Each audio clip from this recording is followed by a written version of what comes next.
Welcome to Crime Soup Podcast. I'm your host, Kaylee Carter. And I'm Hannah. And this week we'll be discussing the unsolved murder of a young mother and her 7-year-old son in Omaha, Nebraska. This is the story of Deroshia and Kamal Matthews.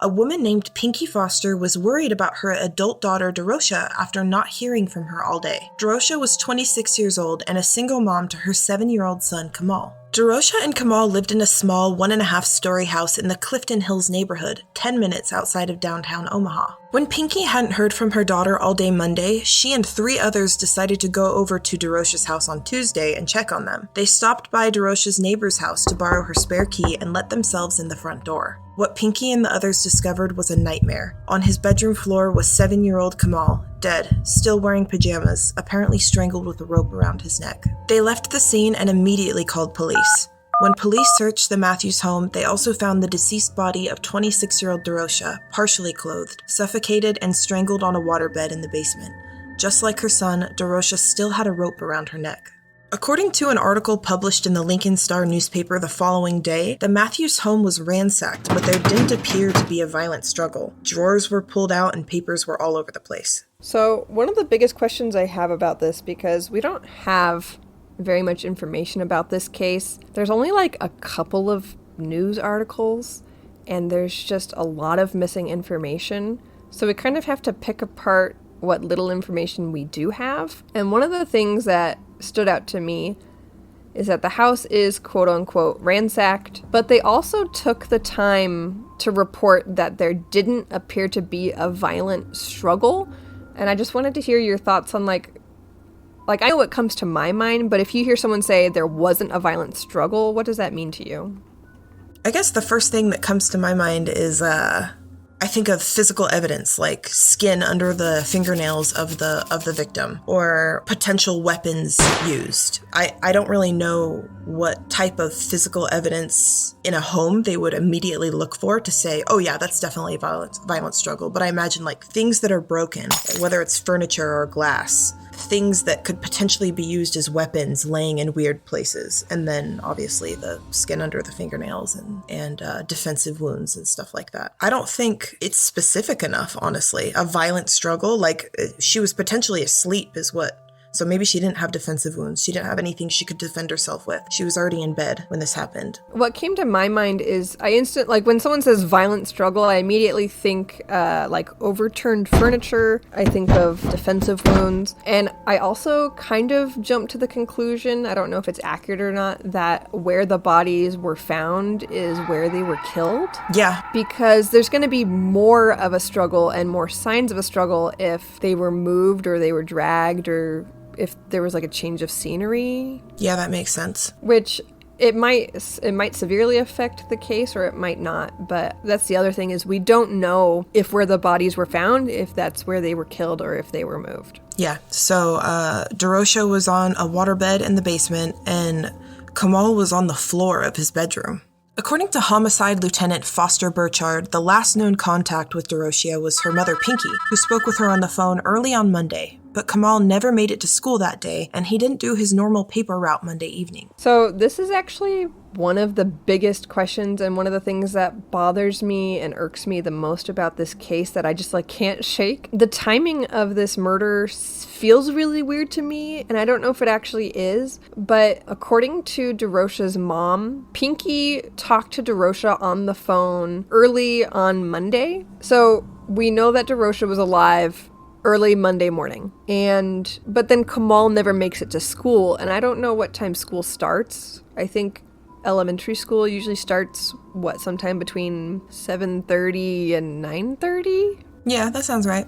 I mean, it's sometime in there, around the 8 o'clock hour. So I don't know how early Pinkey called her daughter, but it seems like a very short amount of time right after talking to her mother on the phone is when she and Kamal get murdered. And to back this up, Kamal is still in his pajamas, so it sounds like he hadn't even really started the day yet. I think the reason that this bothers me so much is because when I picture, like, if this was a burglary, because we know that their house was ransacked, what kind of burglar breaks into someone's house at like 7 or 8 o'clock in the morning on a Monday morning? Most of the time, burglars want people not to be in the home or are expecting people to not be in the home. So if they knew who they were burglarizing, wouldn't they want to be in the home a little bit later? Like, because nobody would be in the house. Exactly. So, like, if you burgle someone's house at 7 or 8 o'clock in the morning, it's almost like the perpetrator knew that they would be home or wanted them to be home, which drastically changes this case because it makes you wonder, were Deroshia and Kamal the targets or was the house the target? Yeah. And right now, it's almost leaning more toward that they were the targets. Yeah, it doesn't make any sense that the house would be the target right now. It's uncertain whether or not the front door to the Matthews home was actually locked when Pinkey arrived Tuesday morning and discovered the crime scene. The back door was locked and bolted from the inside.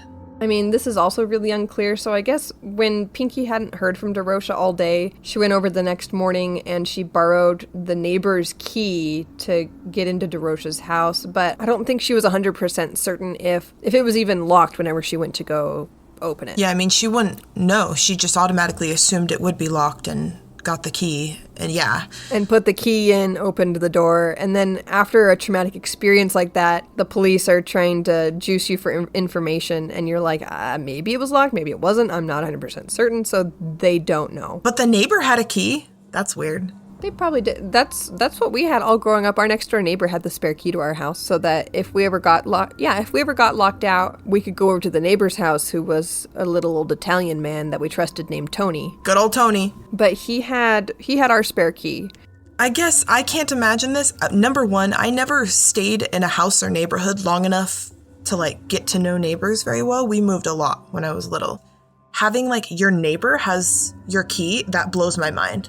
Maybe I should be better friends with my neighbors right now. And I've just been keeping them at a distance for no reason. The other people that accompanied Pinkey to the crime scene were Deroshia's cousin, Velma Strom, Velma's husband, JC, and Mrs. Martin, one of Deroshia's former co-workers and friends. Okay, so after Pinkey hasn't heard from Deroshia in 24 hours, she goes over to Deroshia's house, gets the spare key from the neighbor, they walk in, and they find a nightmare scene, right? What stood out to me about this situation that I find very odd is that Pinkey was very concerned for her daughter in such a short amount of time. I don't know about other people and how their relationships with their parents are, but I feel like it's more normal for me to go days or weeks without talking to my parents. I think right now I probably talk to my mom maybe once every week and a half. And so I don't know how Deroshia and Pinkey's relationship was, but I think it's interesting that after only a day, after only 24 hours, her mom is so concerned about her that she not only goes over to her house, but takes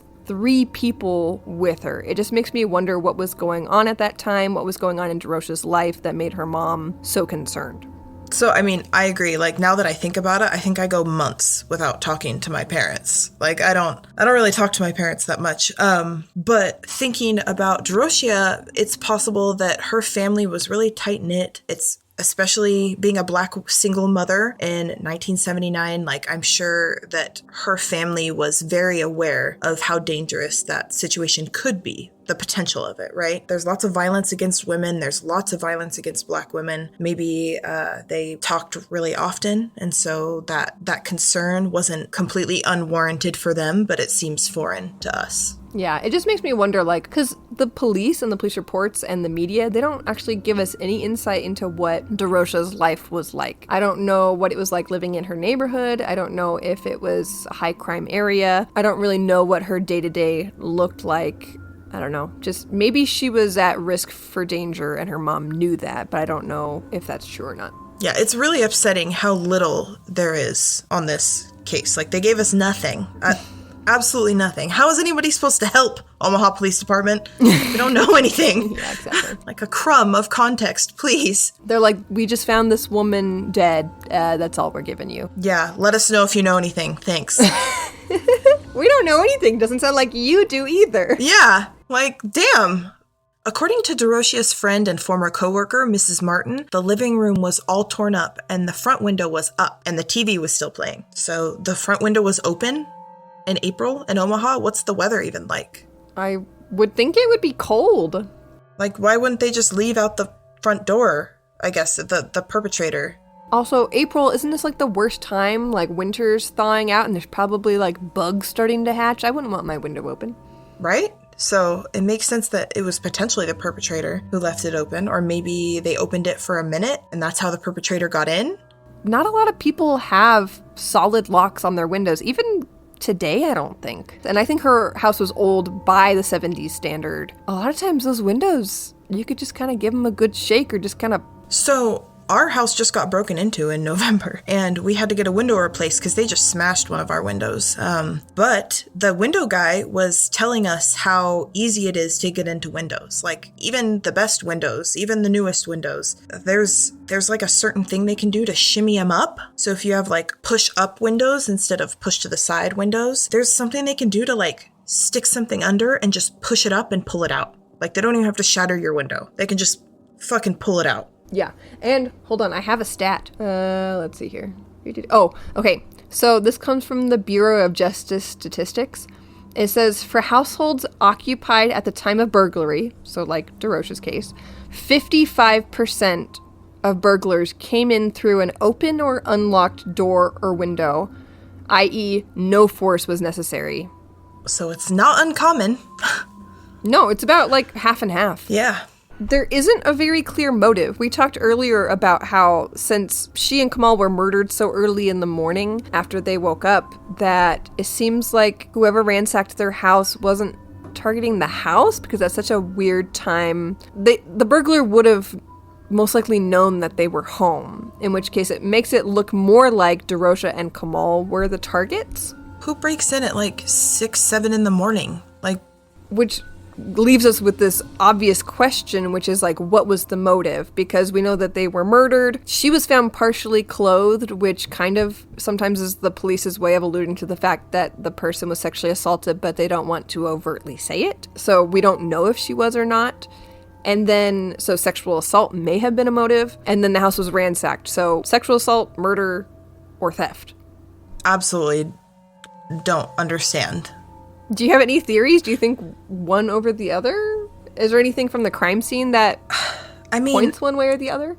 No, I don't have any theories, but I do know that when our house was broken into, they didn't take any electronics. They didn't take my MacBook. They didn't take anything that I thought they would take, but they went through all my drawers and cabinets, and I think looking for like medicine. So if I had like any Adderall, maybe they were looking for something like that, or just cash laying around. They weren't looking for big ticket items. They were looking for quick things to take. But I don't know what they were looking for in Deroshia's house. Like maybe the same things, maybe cash and pills, if she had any. Because they didn't take any big things from her house either, right? Yeah, I don't know what she had in her house. Like, they didn't take the TV. The TV was still playing when... She was only working as a crossing guard and teacher's aide, so she obviously isn't a super wealthy person. She was probably living very modestly, which also begs the question of, like, why would someone target her house, assuming that they knew her and knew what she did for a living? Yeah.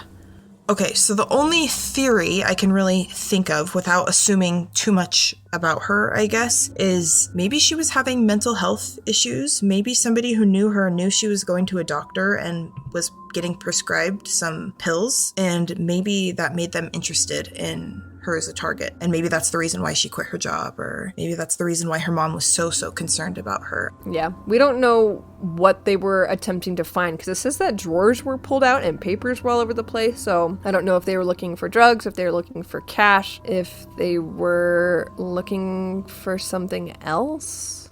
What else would you take from someone's house? I don't know, and it seems so weird that they killed Kamal as well, because even if their intention was to kill Deroshia and sexually assault her, a lot of times, at least I feel like a lot of times in those scenarios, they leave the child alive. It might depend on the age of the child. He was old enough that he could have ID'd someone. Yeah, that's true. So, yeah, that's another question is, why was Kamal killed? I think I'm assuming that she was the main target. I don't know why someone would target a 7-year-old. So I'm assuming that his death was just collateral, and either because the perpetrator didn't want him to be able to ID him, or they had a vendetta against her and her family, and they just wanted her to suffer. Deroshia had been unemployed since February after resigning from her job as a classroom aide and crossing guard for the nearby school, a school which her son Kamal attended. This is odd. I have no idea if it is related to her death in any way, but I do wonder why she decided to quit her job after she was there for 2 years. So is there something that caused her to quit her job? Did she like it there, but she had to leave? Was somebody harassing her? It's just weird that you would go from being employed for 2 years. So why quit after 2 years and then go straight to being unemployed? Like, it sounds like she didn't have another job lined up, which is hard because if she's a single mom, she doesn't have anyone else producing income for their household. That would have been very stressful. Yeah, and Kamal's biological father lived in California, and Deroshia and Kamal's father were never married, right? So we don't even know if he was contributing to the household, like what Deroshia and Kamal's father's relationship was like. According to an article in the Lincoln Journal-Star newspaper from January 2004, a man named Louis M. Walker, also known as Abdul Malik Hussein, was arrested in connection to the murders, based on a tip placed in 2003. Louis would have been about 21 years old at the time of the murders, but there have been no new updates since Walker's arrest, and the case remains cold. It was really weird to have this giant jump in time because essentially it runs cold immediately after the murders in 1979. And then there's just a random update in 2004 saying that police have arrested someone based on a tip, but then there's no follow-up. They don't say what happened. They don't say how they ruled this man out, just that somebody tipped the police off that Abdul Malik Hussein was linked to the murder in some way, but it still remains a cold case, so I'm just left to assume that they ruled him out, or maybe they didn't have enough to charge him, and so the case is still cold. Either way, they don't give any information about the tip that caused them to think that it was him, or what information they had on it, No, and maybe nothing. They did that just to protect him because they can't actually prove. They probably don't have enough evidence to convict him, and so they don't want to start a witch hunt where people are going after this guy because he might be innocent.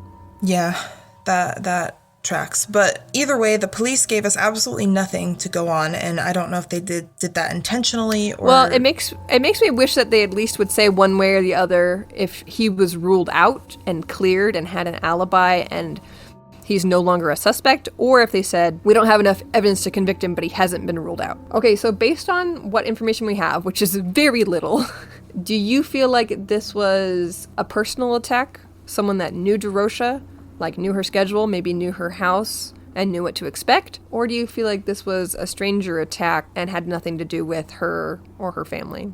My first inclination is to think it was somebody who knew her personally or knew of her, and it was potentially race motivated. The rope around Deroshia and Kamal's neck is weird to me, that they just left it there around their necks. That seems like a message that is kind of hard for me to ignore. Mm-hmm. Again, I have no evidence either way, but this feels weird to me in that sense, that it was racially motivated somehow. I mean, she worked in an elementary school as a teacher's aide, so she probably came in contact with students' parents and faculty and the school board, and we all know that there's issues with race in the school board. Like, schools had only been integrated like 10 years at that point, federally, right? So I'm sure there was still a lot of racism within the public school districts and public school boards. I don't know if she had potentially pissed somebody off in the school district and they knew somebody or they were connected to the Klan or whatever it was. This is high speculation, but it feels weird to me in a way that I don't want to ignore. Anyone with information about this case, there's a $25,000 reward. Please call or message the Omaha Police Cold Case Homicide Unit at 402-444-5656. Thanks for tuning in to this week's episode of Crime Soup Podcast. Be sure to find us on social media and let us know your thoughts on this case. You can find us on TikTok at Crime Soup Podcast and on Instagram and Twitter at crime_soup. We also have a website, crimesouppodcast.com, where you can listen to all of our episodes and even buy your very own Crime Soup merch. As always, we'll see you next Tuesday. Stay safe and bon appetit.